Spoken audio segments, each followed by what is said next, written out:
Hey everyone, so here is Alterme app, which is a 3D avatar maker and chat app. And yeah, so in case you just don't want to use like standard social media, or you don't want to associate and give your data to Facebook, Alterme, this is one of the apps where you can just create your 3D avatar. So just install it with Touch ID or password. And then, yeah, you can just hang out with people but without showing your real picture. So just experiment with your style, turn yourself in 3D alter ego.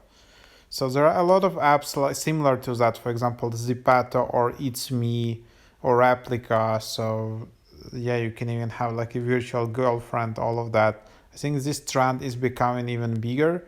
And then you can just start here and create an account, and then then go from there. I will create another video how to create an account and how to proceed with the app. But anyways, if you're interested, just put a like, and yeah, I will do that. Thanks for watching. Please subscribe.